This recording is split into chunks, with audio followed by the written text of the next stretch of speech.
Bonjour, alors aujourd'hui on se retrouve pour un petit retour d'expérience sur un smartphone que j'ai acheté sur un célèbre site chinois. Il s'agit en fait du LE S3, donc c'est un téléphone avec un écran Full HD de 5 pouces et demi, un processeur Snapdragon 652, donc octa-core, 3 Go de mémoire RAM, 32 Go d'espace de stockage. Il est également équipé d'un appareil photo de 16 mégapixels avec système à double LED flash et donc une batterie de 3000 mAh. Alors c'est un téléphone que j'ai acheté pour moins de 90 €. Donc je me suis dit, pour le prix, comme je ne connaissais pas exactement cette marque, en fait je la connaissais pas du tout, je me suis dit bon, on va tester. Donc il s'agit en fait du X522 pour être précis, donc de chez LE Eco. Donc comme vous pouvez le voir, la boîte elle est plutôt sympa. Donc elle est arrivée en super bon état. Par contre, elle avait déjà été ouverte, puisqu'en fait lors de l'achat, j'avais pris l'option housse silicone et écran, protection d'écran.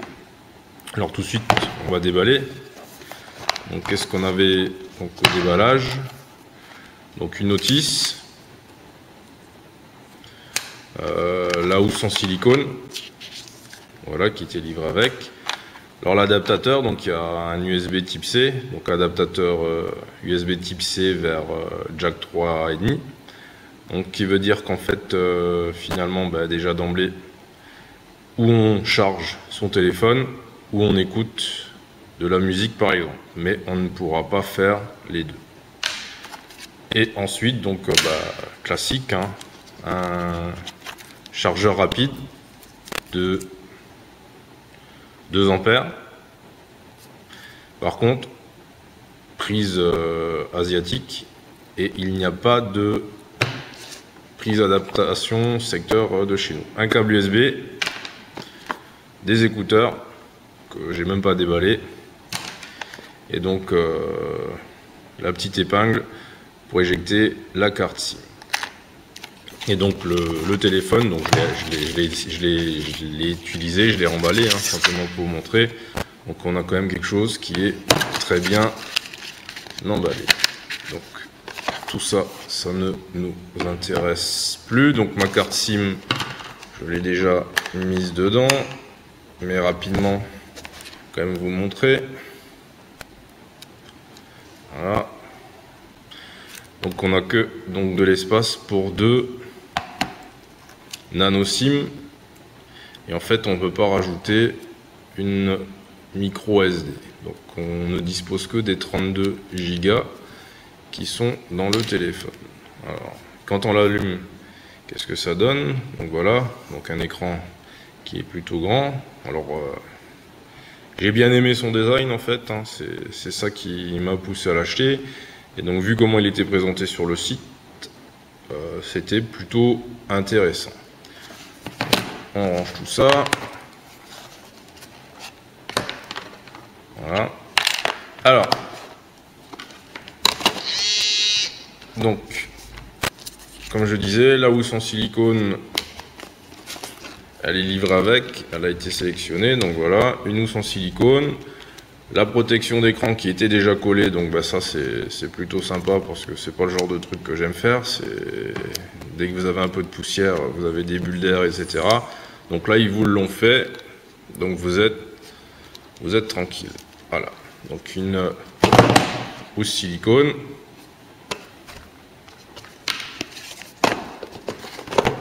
Le chargeur qui est en fait un chargeur rapide, et donc problème, comme je le disais, il vous faudra en plus ce type d'adaptateur, donc pour adapter la prise asiatique à notre réseau français.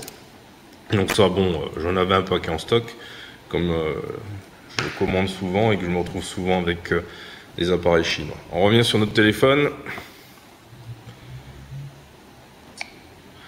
Donc vous l'avez remarqué, capteur d'empreinte. Donc le capteur, l'appareil photo et la double LED. Donc le capteur d'empreinte est plutôt réactif. Donc voilà ce que ça donne. Alors rapidement vous montrer juste le défaut qui m'a sauté aux yeux lors de ma première utilisation. Donc voilà, je lance Molotov et en fait vous vous rendez compte que tout autour de l'écran vous avez une bordure noire. Donc je reviens en arrière, je vous remontre ça. Voilà, vous avez la bordure noire. Donc finalement votre écran ne prend pas la taille et la largeur de la surface vitrée. Donc ça c'était le premier gros défaut donc finalement que j'ai trouvé. On s'en rendait pas compte sur la publicité. Et donc le deuxième, ce qui est pour moi un deuxième défaut, donc c'est ce type C de la prise USB qui ne permet pas de charger et d'avoir des écouteurs en même temps. Donc la solution ça serait d'avoir des écouteurs Bluetooth pour pouvoir par exemple écouter votre musique tout en rechargeant votre smartphone avec une batterie de secours. Alors j'ai installé un petit jeu quand même que vous voyez un petit peu comment ça tourne. Donc un Asphalt Extreme. Donc là on se rend compte, toujours la bordure. Alors bon, au bout de 2-3 jours d'utilisation je m'y suis habitué. Donc je rappelle, on est quand même sur un téléphone à moins de 80 €.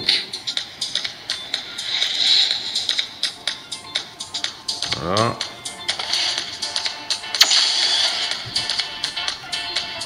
Petit test. Voilà, vous voyez comment ça tourne. Alors comme je joue pas souvent non plus, j'ai pas de base de comparaison avec d'autres jeux, mais bon, ce que j'en fais, ça fonctionne bien, ça tourne bien. C'est pas non plus un téléphone, donc la batterie là, qui va chauffer énormément par rapport à d'autres téléphones que j'ai déjà pu avoir, où dès qu'on commence à jouer, ça chauffait. Donc celui-là, la température est correcte, plus que correcte. Bon, il tient bien dans la main, mais il faut aussi dire que j'ai des grandes mains. Donc ça va peut-être pas convenir à tout le monde. Mais au final, de ce que je peux en dire, c'est que pour le prix, j'en ai eu pour mon argent, même plus que pour mon argent. Donc si c'était à refaire, hormis petite démonstration.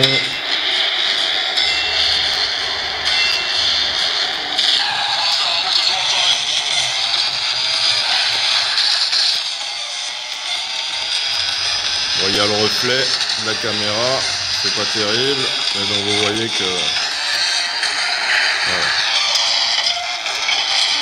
ça joue plutôt pas mal. Voilà. Alors je voulais juste encore parler de l'autonomie du téléphone. Donc c'est un téléphone dont je ne fais pas un usage intensif. Donc là vous voyez j'ai mis une autre coque. Donc vous allez ensuite trouver plein de coques pour le téléphone à moins de 2 €. Donc là pareil, hein, vous cherchez sur les sites chinois, il n'y a pas de souci. Et donc concernant l'autonomie, j'en fais pas un usage intensif. D'accord. Donc WhatsApp, Instagram, un peu de YouTube.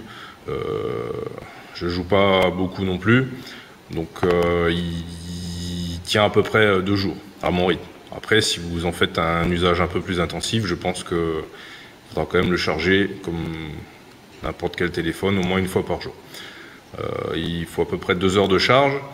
Et donc je voulais aborder un petit problème que j'ai eu au départ quand je l'ai utilisé, les 3-4 premiers jours.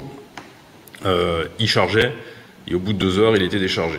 Et donc je pensais que la batterie du téléphone avait un problème. Donc j'ai testé avec un autre chargeur. Ça m'a fait le même effet. Donc j'ai envoyé un mail au site où je l'ai acheté en demandant à ce qu'ils me remplacent le téléphone. Et donc là ils ont commencé à faire toute une série de suggestions, faire ci, faire ça.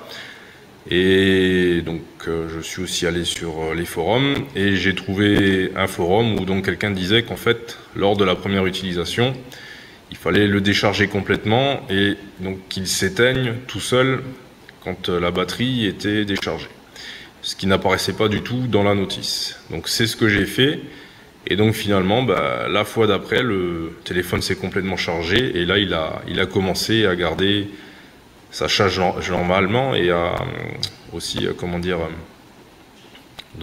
se décharger normalement. Donc je suis passé de 2 heures de décharge à plus de 24 heures. Donc voilà.